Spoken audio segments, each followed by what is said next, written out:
In the garden, spiritual warfare manifested itself in deception. Satan deceived Eve. That is his primary weapon of spiritual warfare. And I think a lot of stuff we're calling spirit-filled Christianity is mysticism. It's like, you understand what I'm saying? It's well-intended, but it's like, yo, when you put that through the filter of the Bible, it's like we chasing demons and missing deception. I love it. And so why am I talking about deception? Because the enemy is called the God of this world blinds blindness in the dark. I'm deceived. And so we're talking about belief here because the enemy, if he can't stop me from acquiring faith, now he wants to keep me from increasing and implementing my faith. And one of the ways he does that is by keeping me deceived about my level of faith. Because if I think I have more than what I actually have, I won't try to get more. And so what we're saying that James is teaching us is this. James is saying like, yo, your behavior is telling you where your faith is. Right. And if you don't see what your behavior is telling you, you're in denial about your level of faith. Right. And you're deceived. You can't fix it because you won't face it. You won't try to get to a place you think you're already at. Right.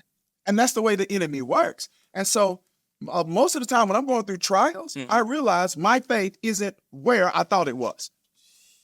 See, is that too real? No, I said, is that too real? Thank you for being I real. said, when I'm going through trials or when I'm in seasons where I've got to trust greatly, it doesn't mean I don't have faith, but it means that a lot of times what my trials tell me is that your faith is not that your faith is weak. Your faith is not where you thought it was. Pastor, I'm just thinking, man, listen, this is so good because I wonder, we look at the Mark 4th chapter when Jesus calmed the storm.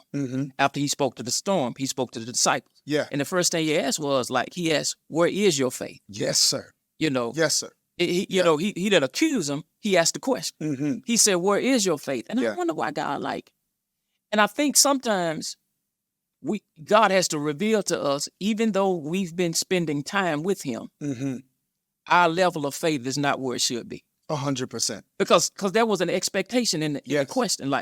I'm asking you this question because there's an expectation. You're spending time with me. Yes. Your faith should be further along. We've been together 3 years. We've been together too long for you to be acting like that. 100%. And I think it's important, Pastor. I think what makes that passage so profound is that what a lot of people don't understand is like when people made a decision to follow a rabbi, that was your life. It wasn't like part-time. So when Jesus said, follow me and I'll make you fishers of men. It wasn't selected. Peter wasn't fishing 9 to 5 and then hooking up with Jesus. It was like he abandoned the fishing business because you were learning a way of life from a master of life, rabbi. So you're literally spending all of your time. So Jesus is like, where's your faith? Because you're with me every day. You're with me all day, every day. Where's your faith? And I think sometimes we don't see ourselves as the disciples in the text. Right. We the disciples. Right. I think sometimes we see ourselves as the exception. It's like, no, I got faith in the storm. If we on the ship and it's a storm, water's all in the boat, most of us are acting like the disciples. Let's just stop. Yeah. Right.